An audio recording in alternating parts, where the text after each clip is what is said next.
Welcome, viewers and listeners, to a brief introduction to Unexpected Perspectives with me, Mark Segelov. Today is going to be slightly different, just like every other day, really. I would like to bring you into my world and to provide an insight into the man behind Unexpected Perspectives, and also what the series is all about. But just before that, I would like to ask you all a big favour.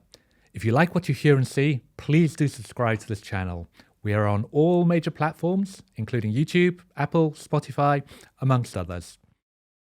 In this fast-paced digital landscape, efficiency is everything. Or is it? I would argue that compassion and an enthusiasm for the unexpected is where it needs to be. I have founded a handful of investment and cybersecurity companies throughout my time. I have met so many inspirational leaders across all walks of life where they truly empower, inspire, and above all, have the courage to do the right thing. In life and in leadership, if we are not learning to fail fast with compassion, we are neither living nor leading our authentic selves. For decades, I have worked closely with business owners, board of directors, and other senior executives across high-level organizations globally. I have sought to understand and build cyber resilience that is right-sized and a true engine to spur future business opportunities. Throughout my time, the importance of building human resilience, compassion, and connection is the foundation of ensuring enduring success, not just in cybersecurity, but in leadership and in life in general. My goal is to challenge conventional thinking that can enable breakthroughs from unexpected sources. To do that, I believe we must all act as a collective to lead and inspire the next generation through compassion and action. Our life is short, so let's leave the world in a better place. There is no glass. We need to see beyond common constraints and not be bound by the glass half full or half empty philosophy. So, unexpected perspectives. What is all that about, you may ask? Well, I'm trying to work it out myself too. The overall purpose of the series is to bring together views and ideas from a wide range of perspectives across the fields of technology, leadership, cybersecurity, sustainability, and my favourite, entrepreneurship. I will be interviewing guests from around the globe who will share their unique and different perspectives. The ultimate purpose is not to get you to see the world through my eyes, it's to provoke thoughts and ideas to recalibrate how to identify and harness opportunities through your own. Thank you very much for tuning in, and every episode will naturally follow an unexpected release schedule, so don't forget to subscribe and follow. Please feel free to reach out and follow me on LinkedIn, and I'm always happy to connect and share new perspectives. Enjoy the show, enjoy the series. Until next time, thank you. Hi, and welcome to another episode of Unexpected Perspectives with me, Mark Segelov. Today, I'm really pleased to have again my very special guest, Vidya Valbh. So welcome, Vidya. So thank you very much, Mark, for having me over. It's been a pleasure last time, and I'm looking forward to today's discussion. No, fantastic. So going back, it's we're talking about the need for technology to slow down. I'm wondering to know what your experience and thoughts are about that. Technology, I think, is moving at such a rapid pace right now. At a blink of an eye, we're hardly even grasping some of the stuff that's coming up. I mean, if you read BBC, CNN, news technology, innovation is continuously being bombarded with us. We aren't able to slow down and grasp everything so fast that's happening around us. And we're not even understanding and comprehending some of the technology that's available to us now. By the time we actually start comprehending some of the technology that we have at hand, it's already changed. Evolution is something that is continuously in each of the different industries, from medicine to education to transportation. And I think a lot of companies and organizations are keen to innovate for the mass and to solve a basic problem. What are your thoughts around that? I think there's a lot in all different sectors, and sometimes I feel technology is developing not just at a rapid pace, but actually trying to find a problem to solve as well. So I think there often needs to be almost like a reality check that we really need to think about what we are trying to do with the technology. Are we actually solving a problem, or are we solving a problem that actually can be avoided in the first place? So we're actually bombarded by a plethora of complexity, whether it's as simple from how many apps you have on an iPhone or an Android device, not just an True. iPhone. Got to make sure I draw the party line there. To almost like going, I would say we're actually complicating our minds and actually cluttering our minds as much as we are cluttering organizations in terms of the overuse of technology. So I think we just need to take a step back in a lot of these areas and really ask, what is the business problem we're trying to solve, or what is the problem we're trying to solve? So that's probably one of my thoughts. I'm not sure what you think of that. I think so. Innovation comes out of solving problems, like you said, right? And technology is a way of solving a certain problem. It's not the only way. And I think the emphasis of technology always solving a problem has been predominantly the main way of solving a problem versus, like you said earlier on, it's what problem are we solving, and is technology the only method of solving it? How do we take different aspects of that? So for example, in medicine, right, there's innovation through creating robotic arms and using technology to look at how fast you can do analysis on certain reports and things like that, which is great because when someone's sick, you can actually do that. When it comes to, say, gaming, is that an innovation that we want to put out there, and should that be a rapid one, or is that something that can be slowed down? Now, there's two sides of the coin on that one as well, right? They do say gaming helps a lot of children understand, and you can learn through gaming. So there is an education element of it. But is that one industry that doesn't have to, it is more of an addiction versus solving a problem? I don't know. I mean, there's so much contradiction out there. I think that's a good point, actually. I think we'll come to discuss maybe just a little bit around I suppose, more of the risks associated with some of the technology, especially the overconsumption of it, especially in the younger generation, and how we have to strike the right balance between it enabling them being able to have a sound education, understanding the basis of technology, how it supports future careers and future opportunities, compared to the disconnect from real life, or does it actually enable real life? I think sometimes today people are living in this. I wouldn't say it's not even a virtual world. It's a surreal world in some respect. True. And our overemphasis on technology takes us away from stepping back from what is it to be human? What is it to actually live and breathe and enjoy connection as well? Is connection technology? Or is connection people?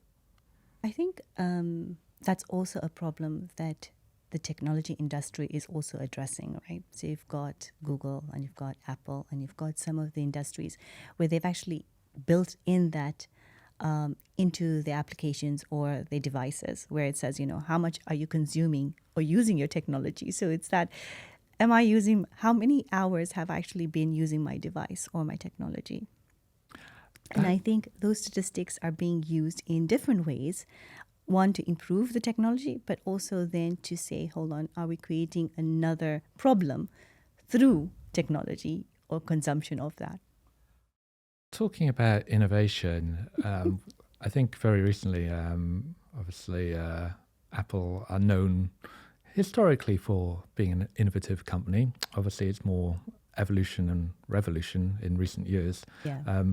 But what's your views on the Vision Pro? Have you had the opportunity to give that a spin? I actually have. I was invited to try the device. And I've used the 3D glasses before for gaming and your virtual reality experience. The Vision Pro is actually a really amazing device. It's a bit heavy on, you have to get used to it with your eye, for it. But Apple has done a fantastic job of how it's catered and bespoked it for your eyes and for your head. And, the experience of actually wearing the device is quite nice. The experience of using the device is actually really amazing because you get consumed by it.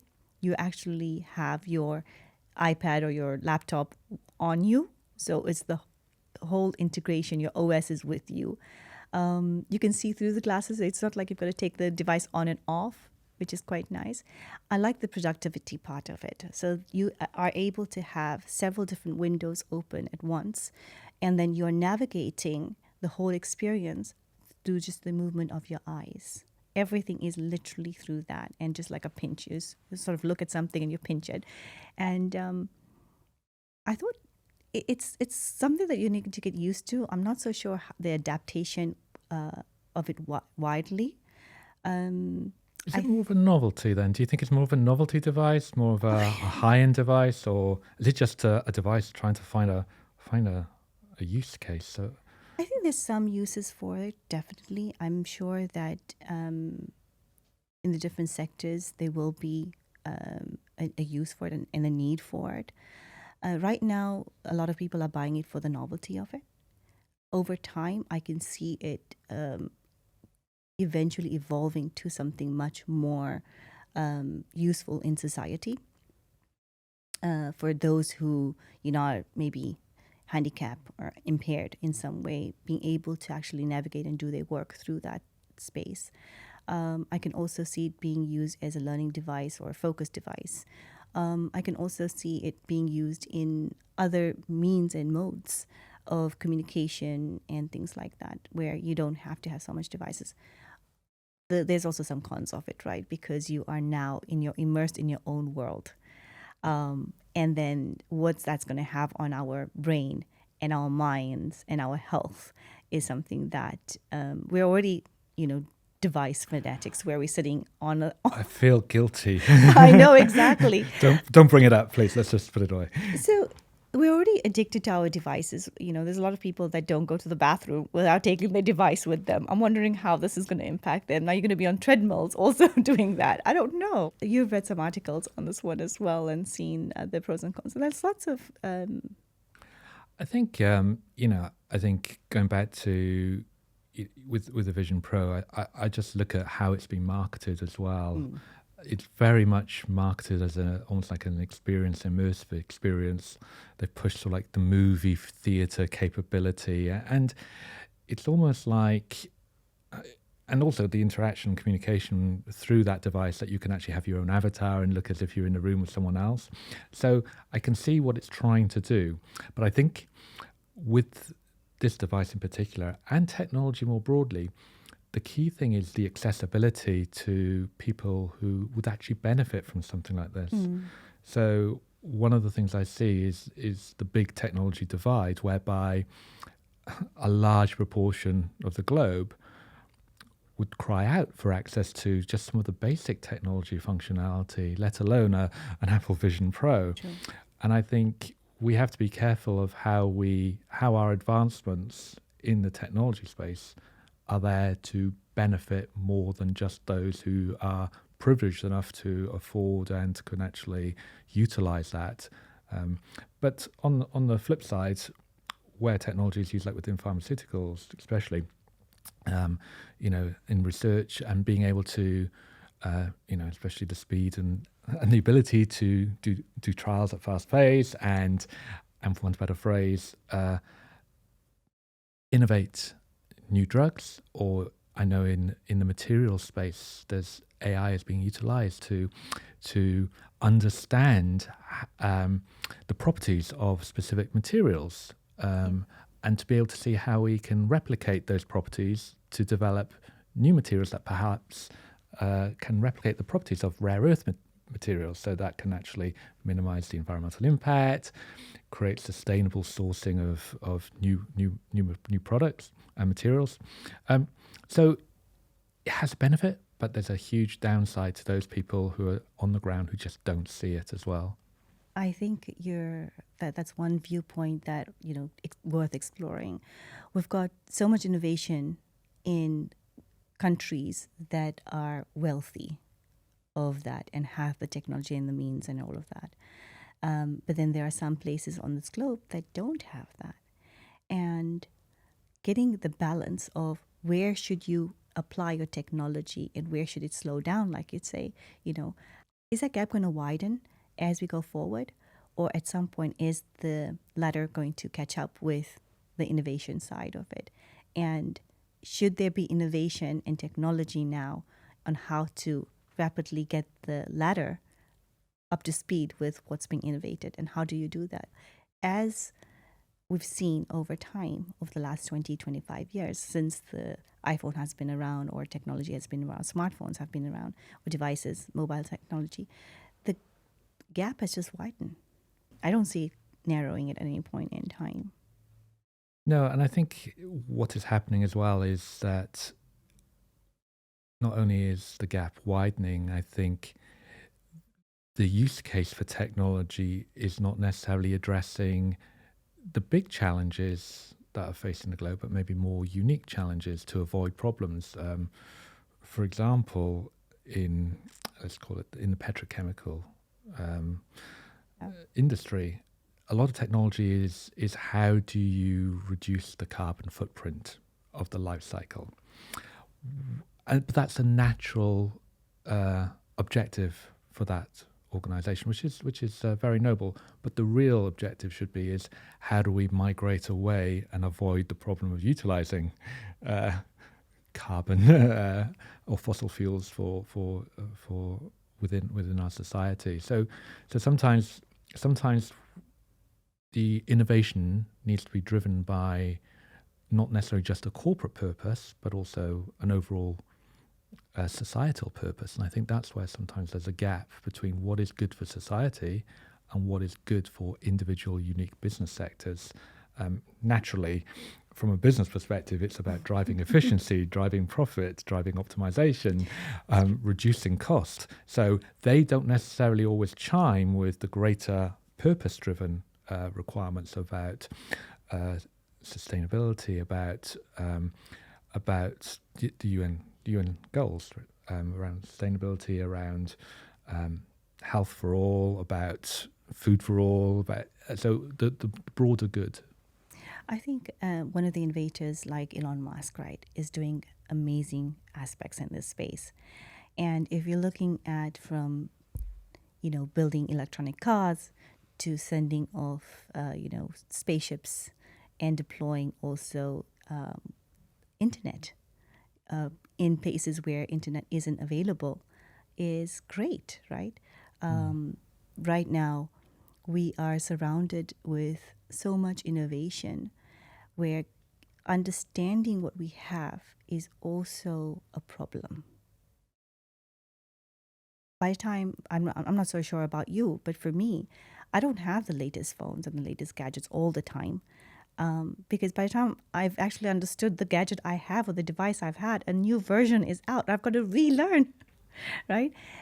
And it's great. It's fun. It's a lot of fun to relearn. But some of the things that we're using on a day-to-day basis, understanding the full capability and capacity of that, it takes time. And when it comes to people who are not technology savvy, it's very difficult for them to get up to speed of saying, okay, so how do I use this feature? How is this going to impact or improve my life? And they don't understand that at this point in time. So when innovation is there or technology is out there, I think understanding your capabilities or its capabilities for your own advantage is also a key. I think a lot of, I'm not so sure about you. Like, do you have your home connected to Google or Amazon or Alexa that says are you one of those? Is that a technology that you would have in your home? Not quite, but I do have a backup Starlink internet provider just in case. So I wouldn't say I'm leading edge in terms of technology. Yeah. So for example, I don't upgrade every single year in the typical phone cycle, Yes. or even just swap to a new mobile phone that just happens to fold in a that just happens to fold into like origami style. Yeah. Origami style. But I think perhaps the more I sort of like go through life, the more I understand that technology and it has its place, Yes. and recognizing that it is there to support and enable and not to take away from real life connections. So that's actually one of the reasons why I enjoy meeting you. I'm trying to avoid actually having those online interactions, because actually I feel it's a lot more important to actually go and meet people and in person. So during the pandemic, innovation was a benefit. It was used for medicine. It was used for our way of ordering food. It was used in many different sectors and different ways. So technology has its place, like you said. And do we need to slow it down? Sometimes I feel there's not enough innovation, or there's not enough technology as well, right, in some areas. So there's an increasing technology in some areas, and you think, hold on, we haven't But innovated yet in this area, or there isn't enough technology here. but I think that was a clear, obviously, the pandemic was a clear example where there was a real need, and I think it's mapping that real need with a requirement, and some of these technologies luckily were already in place, and it just accelerated the importance of certain solutions like teleworking, etc. From my perspective, I also think the downside, obviously, is hiding behind a screen, and only now you start to understand the increase in the mental health pandemic, for want of a better phrase, and the impact that had on people, on relationships, on people's mental health and well-being, and to such an extent that is becoming like more of the pandemic, the stress, the inability, the social anxiety, the worrying that am I not good enough, and just the detachment from human connection as well. Even though behind the screen it does help, it doesn't take away. It only goes so far.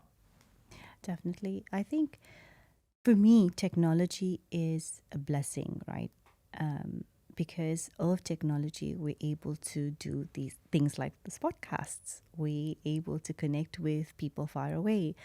In the medical space, we have advanced tremendously through that. Education, there are its benefits.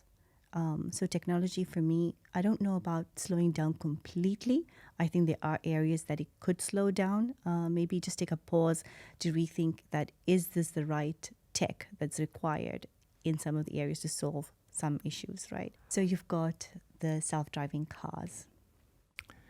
You've got electronic cars. You've got batteries. You've got different innovation and technology that's happening in that space.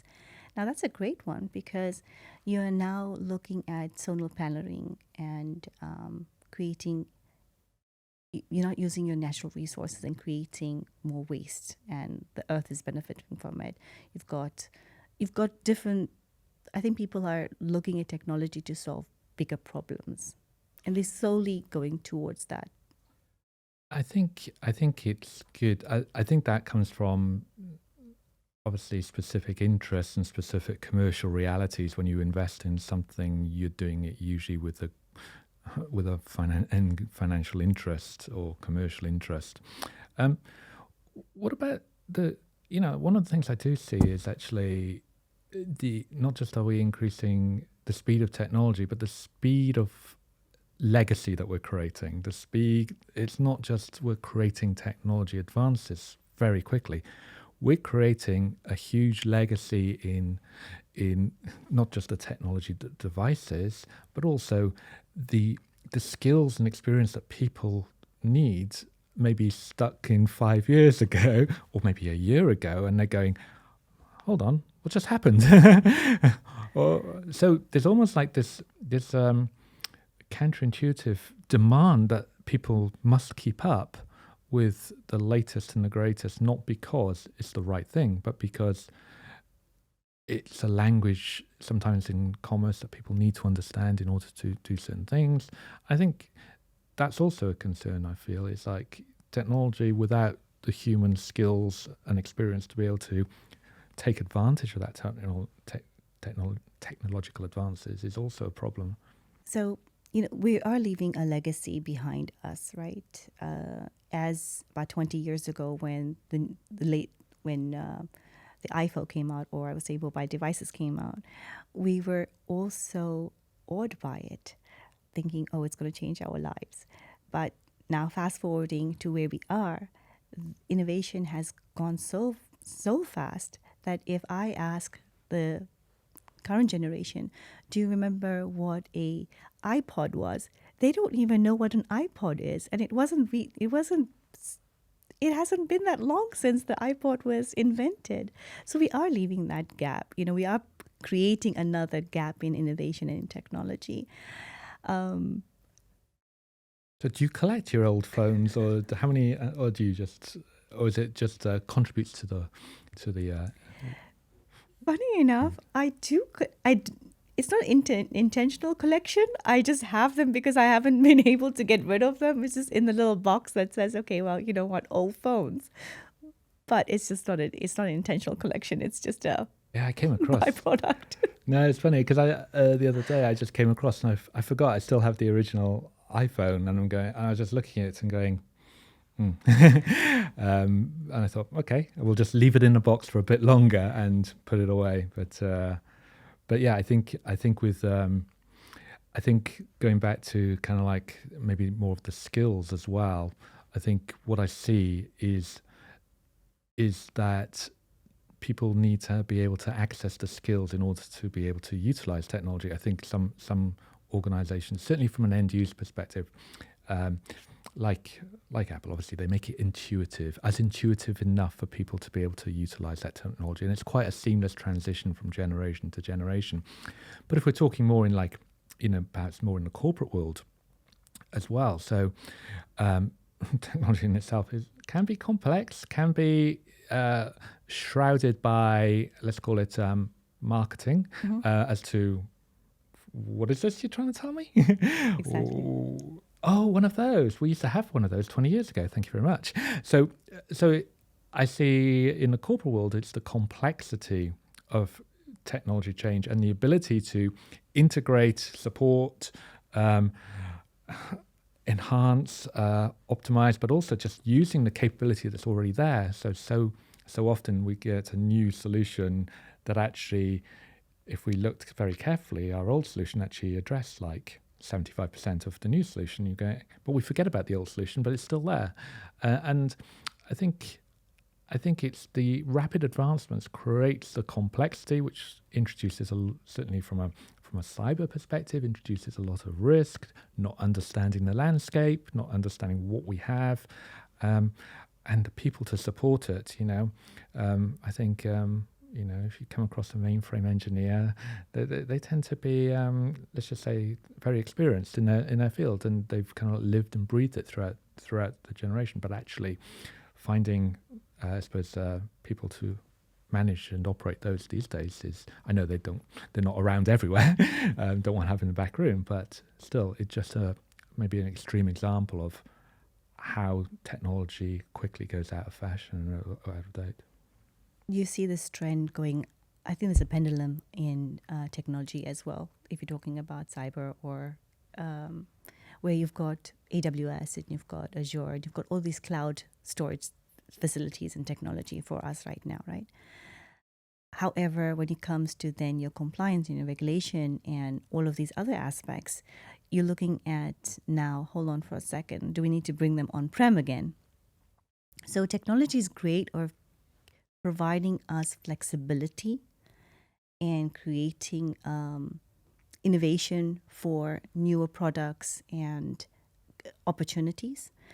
However, it also then basically makes us think, where should we pause on technology, or is this the right tech for us in that space? Because when you look at, for example, when it comes to data privacy, we are on our devices creating more and more data, People aren't aware of how it's being used. That's all technology, and all of this information is used to innovate, right? At the end of the day, how are we contributing to it, and how we basically impacting the innovation as well. So I think finding the right balance is important of innovation and technology. If you're looking at the current generation, we are addicted to devices. If you're looking at our generation before us, our parents, they were averse to technology before. They were like, okay, hold on for a second, why are you on your computer full time? But now they actually becoming addicted to it, watching videos, playing games online. They are now becoming non-social and more social via their devices. So, and then kids, we've got our kids as well. They're playing games all the time, or I'm connecting to a person that's playing another game on the other end. So innovation has its place, and technology has its place, but we need to find a good balance in that space. So when we're talking about a balance, I think it's a very difficult question to answer, let alone to contemplate, because it can be thought of at so many different levels. So if we look at different types of communities, obviously there's a balance in the younger generation, which is all about how much time they consume on technology, what they use their technology for, and how it enables them. They use it for entertainment as well as obviously for educational purposes. I think when we kind of like move through the path, we're using it for everything and anything, especially in the corporate world. So I think for me, it's really just unpicking, almost like stepping away from the technology itself and starting to think about, does the purpose of what I want to use this for actually give me a benefit? Does it help me in any way that I can't be helped in any other way? And I think that sometimes we just need to ask ourselves that. And what are the risks of utilizing this technology in that way compared to what are the benefits? So it's quite easy from a corporate world: cost, efficiency, speed, execution, speed to market, supporting globalization and efficient operations. I think from a personal world, consumption of technology is almost, I wouldn't say forced on us, but it's almost like a lot of it's quite optional. As you were saying before, let's play more games, more advanced games, more online games, more virtual games, more virtual worlds, talking to people virtually. Does that change? It's good to do, but will I survive without it? Kind of question? Yes and no. Oh, really? So when was the last time you were playing a mess? So I think, for me, growing up, technology wasn't there in a sense that we have today, right? You're picking up from school. My mom, she would tell me in the morning, okay, I'm going to pick you up at 3:00. You need to meet me here.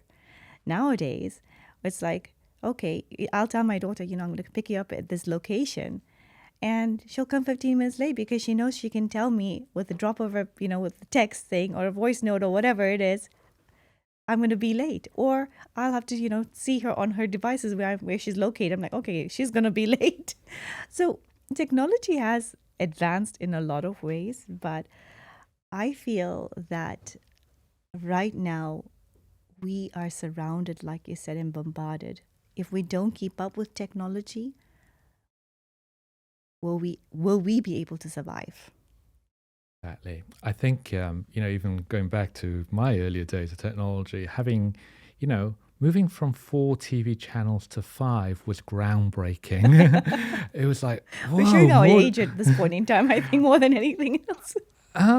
Yeah, but actually it was very good for me, very healthy, because I actually had to get up and press the button on the TV to turn the channel as well. So it wasn't, it was a little bit less sedentary, shall I say. So, but yeah, I think... Now you can control everything through voice.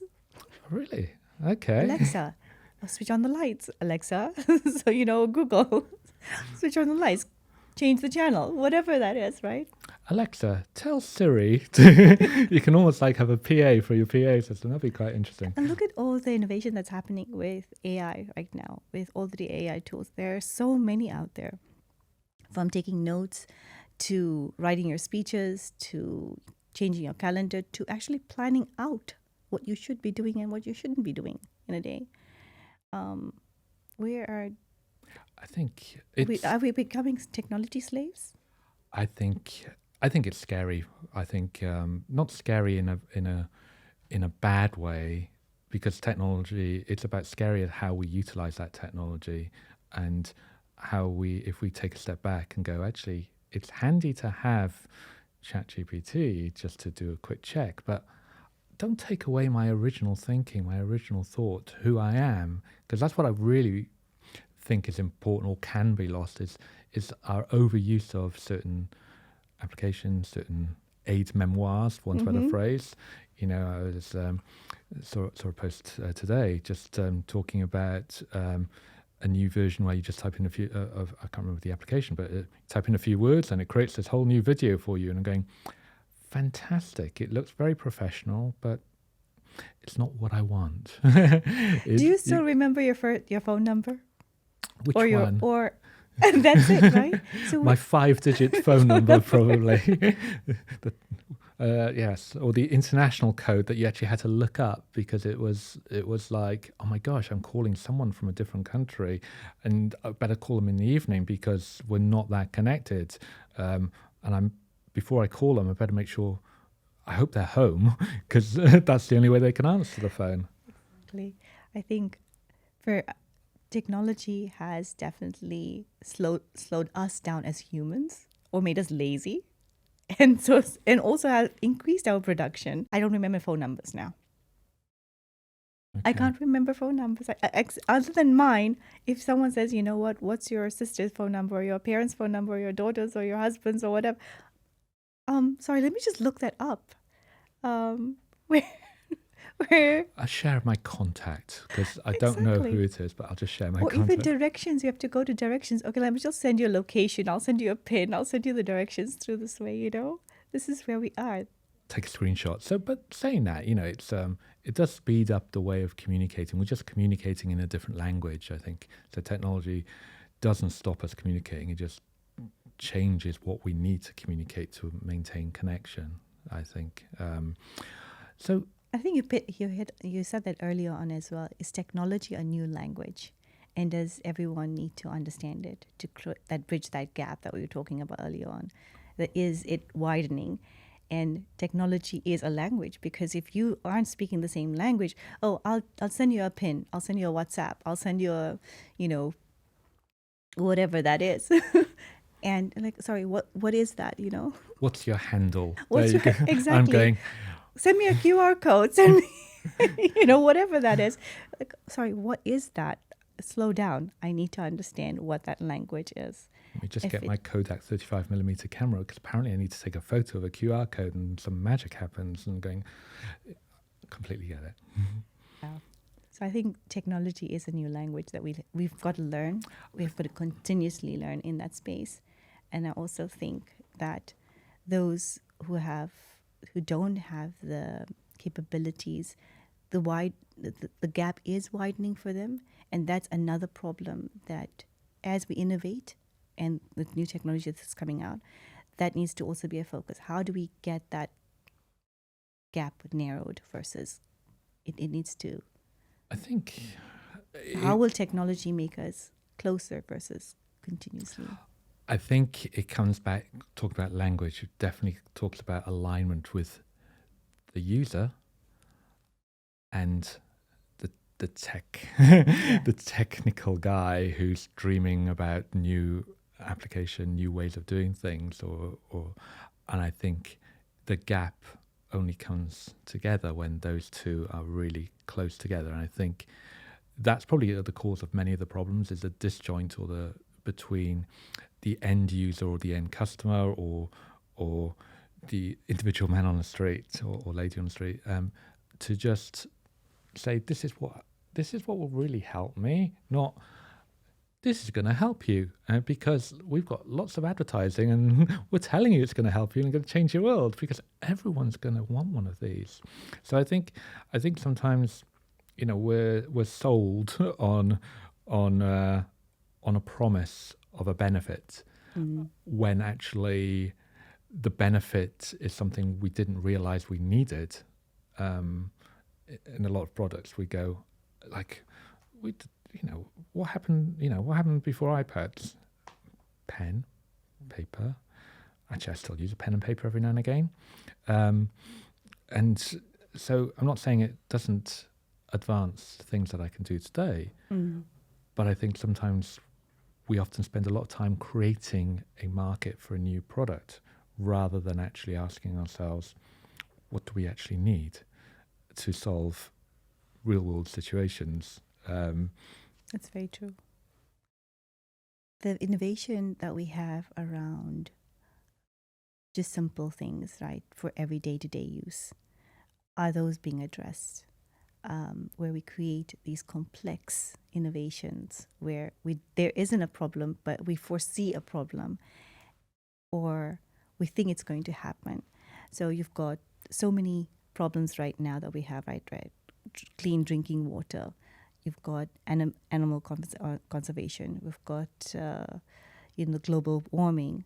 We've got so many medical conditions that we're looking to address. Cancer. Yeah, no, it kind of like brings kind of like back to me a quote which was, a clever person solves a problem, a wise person avoids it. And I think sometimes we can be too clever for our own good, when actually, if we take a step back, we don't need, even going back to business, we've often had conversations that actually people process then technology. It should be in all parts of life, not just in business. We should think about people and process. Well, not that we have processes, we do, but we don't call them processes in day-to-day life.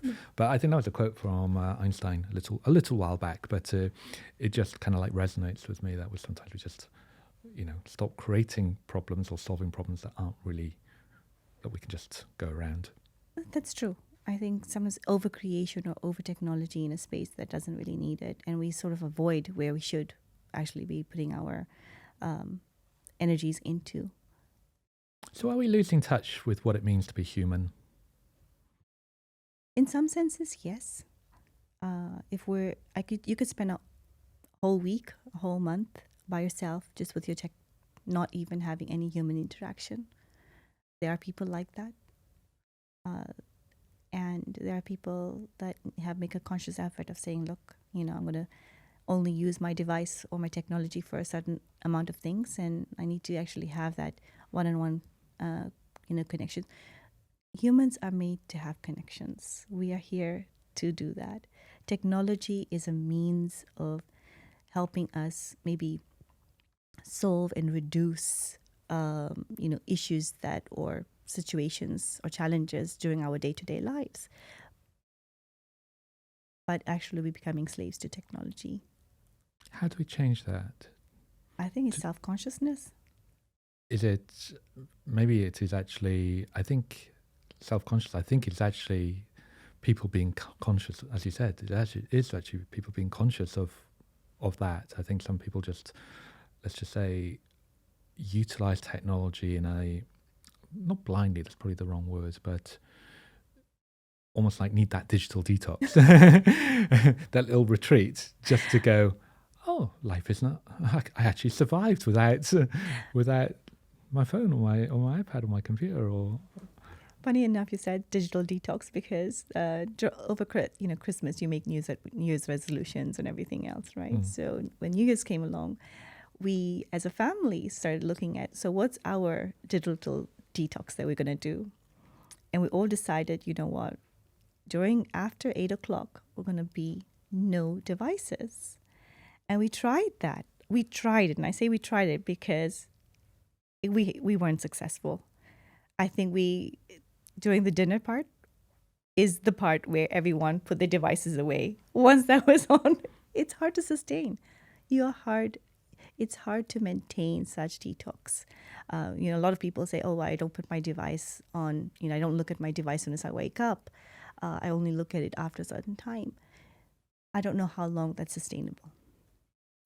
I think also I think sometimes there is almost like this behavior whereby we need to communicate in the immediacy as well.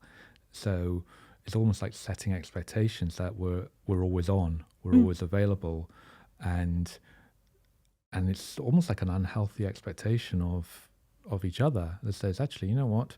Aren't you What- always connected? Do you have a iPhone? Do you have a device on you that you wear? Maybe.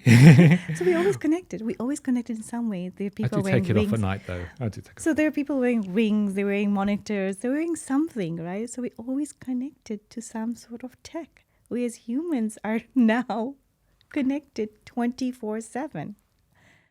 True. I need to take a look at myself too. But I have actually thought about going on a nice little well-being break, just a nice little digital detox. Maybe for 4 hours or something would be quite nice. I tried. I've tried. It doesn't make. I've not been able to do that. I am a slave to technology. I admit it. I think I need to go to one of those, technology anonymous addictions groups. Yeah, I think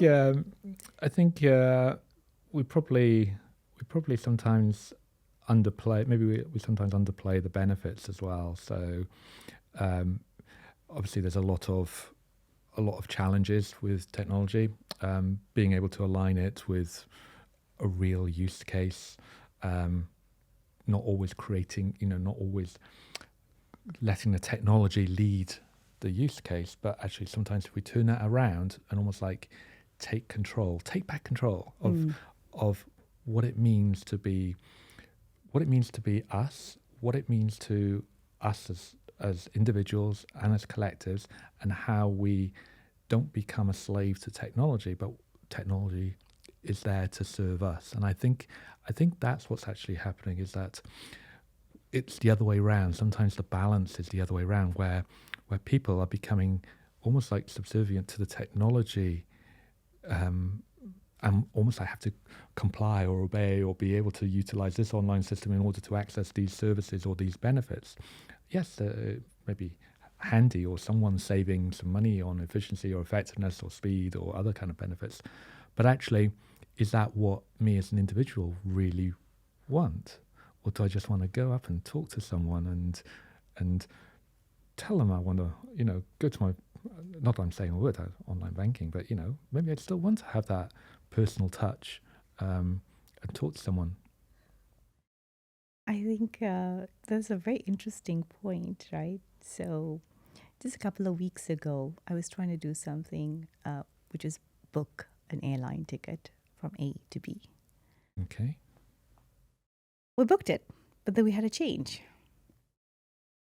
Now, in the olden days, a few years back, you could actually go to a counter or call up even your customer service and you'll have a human on the other line. I waited an hour and a half trying to just get to a human prompt. Fantastic. So when you say, yeah, you know what, technology is great, but it actually took you around and around, and it was an automated service that says you can do this and you can do this and you can put in this information, and literally you can do it through your web. I tried my app, I tried my web, I'm calling the customer service. Like, now how else do I get a human being? So yes, there is. Press 1 to talk to someone who knows what And you want. usually you could tell the I want to speak to an operator, or you could say, human or something. But this was, the automated service was so intuitive. So, well, you've not put in the right information in, or you've not selected the right combination. Please try again, and hung up. So it took me an hour and a half just to get the right combinations to speak to a human. You had to say the right phrase to actually get there. So yes, we are becoming a bit more subservient to technology at times because we can't get to something. Yeah, and I think that's where, exactly when technology impacts those things that you want to do on a day-to-day basis. Obviously, we book a flight on a day-to-day basis, but, those kind of like, I wouldn't call them basic needs, but, normal kind of like end-user kind of needs. You just kind of like want to go, if I can't navigate this, give me a simple option. At least give the option. I think what so often these days is there isn't the option, of, or without going out of your way or spending an extra hour and a half, maybe a day and a half. No, I don't think so. We all have. So, from your perspective, how has technology enhanced some of the challenges that you face on a day-to-day life? Or maybe, created new challenges? I think where technology is successful, it is where it just becomes intuitive to what you do. Seamless, you saying? Seamless, intuitive, part of every day. Yeah. I think certainly from a communication perspective, we've talked about devices on a day-to-day basis. The connectivity with broadband internet, and productivity as well, right? productivity, but I think also access to information. We mustn't underplay access to information, preferably information, not disinformation. But there's a big challenge there as well with, of course. What is an authoritative source of information these days? It's hard to know. So sometimes that benefit is actually impacted by the trust that you have in the utilization of certain information sites as well. So I think mainly for me, it's almost like productivity, helping me, like whether it's simple things from mind mapping, which was a great tool which I utilize to map out my thoughts and be able to crystallize that. Obviously, you can do that on pen and paper, but it just makes it a little bit more seamless. But apart from communications, apart from basic productivity apps, I won't go into gaming or videos or anything like that, or movies. But I think the direct impact and the direct benefit is quite sort of like seamless and intrinsic. I think the hidden benefit in how technology is used to provide services to us as individuals, and to advance other capabilities, whether it's when you go into the hospital, theoretically it should be seamless, but in practice it's like, let's just say a little bit OTT, bureaucratic, cumbersome, and you go, now I know where my taxpayers' money is going. So I think it's a mixed bag. I think technology in some areas and industries have been nicely integrated, right, to get that balance. And you touched on it right now, which is medicine. Medicine's a great space where you can say how technology has evolved and has been integrated in such a way where 20 years ago or 10 years ago and 5 years ago, it was so difficult just to get some test results back. But now you just wait 20 minutes and guess what? You can actually get, or even less than that. It's benefited. So it has its benefits for society and its advancements. And then there's some areas where technology has put in extra obstacles because just of the cost. Exactly. I think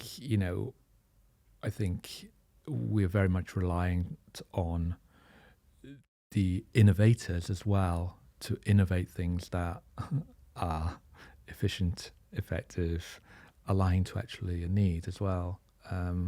But 100%, it's so too often it's an additional hidden cost, especially with the use of like cloud services. We touched upon that earlier, and how it's almost like the see no evil, hear no evil approach to IT. It's like, don't worry about it. It's over there. Privacy. Don't worry. They're handling it for us. Security. Don't worry. They're handling for us. What do they have? What do they do? Don't worry. I haven't got a clue, but it's fine. It's fine. I just need to focus on this. Yeah, I think, this is such a wide and broad topic of innovation and technology, and it spans from, everything from manufacturing to medicine, to education, that this conversation of ours can continue in so many different ways and different spans, right? So let's fast forward then. Let's fast forward. Okay, so fast forward. Imagine, let's give timeline. Change happens so fast in technology. That's the Sure. thing. But 10 years time, what do you think the landscape would be in the technology landscape would be? Do you think we'd still be sitting here having this kind of conversation, or do you I think it's going to be holograms, if not already. I think it would be, maybe we'll just have the thought, and thoughts will Sorry, I be... thought you were quite realistic hologram actually, but maybe even more realistic in 10 years time. Yeah, more realistic, I think. And I think it will also be at the point where we just have to put our thoughts together. It'll come up, for example, these sort of podcasts or communication channels won't even exist. It'll be a different form of maybe communication and sharing of ideas and sharing of thoughts. Where do you want it to go? I want it to go to a point where it helps and benefits society, people who have major challenges. I think that's my current and personal focus right now. But I also want it to be at a point where we don't hurt and harm the earth that we're staying on and we live in our home. And I hope we can find some solutions through technology to preserve that. So I like reading about the innovation that's going on in that space and learning about what's happening for water purification plants, for electronic, solar paneling, things like that. So how is innovation in technology adding value to those sort of social problems? Whereas I'm also, very keen on understanding what's the latest trend in technology for hobbies, where the latest camera is there, or what's the newest device or gadget that's there. So you've got the wide spectrum going from one to other. There's a lot of innovation happening, and I think in the next few years we'll see a different sort of trend happening in technology.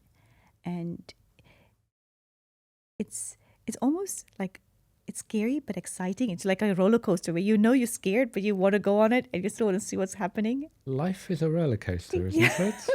It is.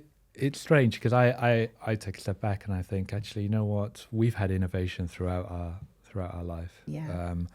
and that will continue. We're just part of the Journey. technological innovation age, and it's just a journey. And I think it's just about being conscious of that journey, be adaptable to that journey, and just, for want of a better phrase, being grounded throughout that journey as well. And just remember that actually it doesn't matter where we are in the innovation life cycle or new gadgets or new toys. Just stay grounded. Don't get carried away. You don't necessarily need the iPhone 28 X, Z, whatever variant will be out there. And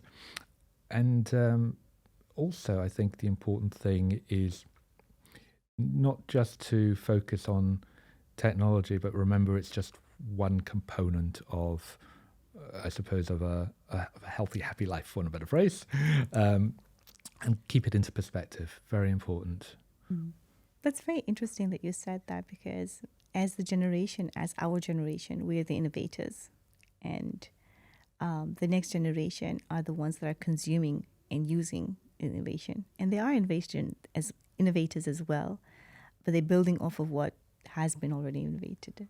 That's a good point. It'd be interesting to see, obviously the younger generation, about how they would take, for want of a better phrase, our mess, the rephrase, our innovations, and enhance and do better. Obviously, there's certainly there's more focus on some of those social causes, certainly within the younger generation. And I think it's also our duty to ensure that we do as best we can to not just to make sure that we're not causing the problems that they need to develop the technology, the solutions to address. We need to kind of start creating those solutions now so that they have an easier life. Talking about the next generation or the current generation, when we were as part of our generation, the trend was go to school, graduate, go to university, have your MBA or your PhD or whatever that may have been. Nowadays, if you look at the generation that's looking at technology, they're looking at how does technology work for us? Do we actually need to go and further study, or is the technology that we have right currently workable for us to actually sustain a life that we want? That's an interesting question. You're looking at some of the technology that's out there, right? You've got Snapchat or applications that are out there, how people are, or TikTok or whatever that's out there, and how people are actually using this sort of platforms, or because technology is available on these platforms, they're actually using that to make a business. They're not going to school. I think that's a very good point. I think we haven't picked up on was, not that we weren't going to pick up on it, of course, is how actually technology is creating a new way of work, a new way of It's creating a new business, industry, right? entrepreneurial at all levels, and the accessibility of becoming an entrepreneur at any level just by having one idea, and the ease of being able to crystallize that idea very quickly is such a huge advantage, and it does create a lot of that lateral thinking when perhaps the traditional route is always the academic routes, go to school, go to college, ... etc., get a job. And it's like, people don't think like, I just need a job. People think, this is what I'm going to do. This is what I'm going to do. This is my idea today, my idea tomorrow, and we'll see what works, which is a wonderful thing to do. It actually is. It opens people's minds to different opportunities. Exactly. And I think the challenge is people narrowing that mind and actually doing something about it. I think that's sometimes the challenge. But hey, that's a challenge anyway. That's very true. So technology has created different industries, per se, and it's also created innovation for other types of, for example, art. There's now artists using technology, right, versus the traditional painting or the drawing or the sketching. You have so many uses of technology, and people are building upon that. It's like it's a building block. It's a bunch of Legos that technology Legos that people are constantly building upon. For example, when the first device came out, Apple, how people started making apps, and from apps you get widgets, and there's a whole world out there that has expanded and been created just for this through one innovation. No, definitely. It's we do have to keep perspective, very important. So going back to the question we asked right at the top, so does technology need to slow down? Or are we asking the wrong question? That's a fantastic question, Mark. Should technology actually slow down or continue to accelerate or be at par at where it is? And there's no right or wrong answer to that or right or wrong question to that, I think. There are areas in this where technology is literally accelerating. For example, broadband, medicine, transportation, communication, productivity. Those are great areas where it needs to continue accelerate. There are areas where I think technology or the users or consumers have to understand the benefits of it. So it's not the technology needs to stop or slow down. It's actually the users and consumers that need to accelerate the learning and consumption of it to make and gain the benefits of it. And I think that's where maybe technology can also be a problem solver in that space. Again, it's full circle. We are dependent on technology. It's going further away from us, but yet it can also be an answer to closing that gap and bridging that gap of how we can make the best use of the technology around us. No, that makes perfect sense. The way I think of it is almost like Chicken egg situation. a chicken egg. Well, it's actually going to be like a railway line, which isn't quite chicken egg, but it's almost like two tracks on a railway line. Yeah. You want to make sure that they're kind of like going in harmony in a similar direction, where one track is the technology and the other track is almost like the user, the customer for that technology. So you're kind of like all going in the same direction. You're neither diverging or converging too much. You just want to stay on track. I think so. Technology is going to continue to innovate. We are the next generation, and the current generation is making so much advancements for that.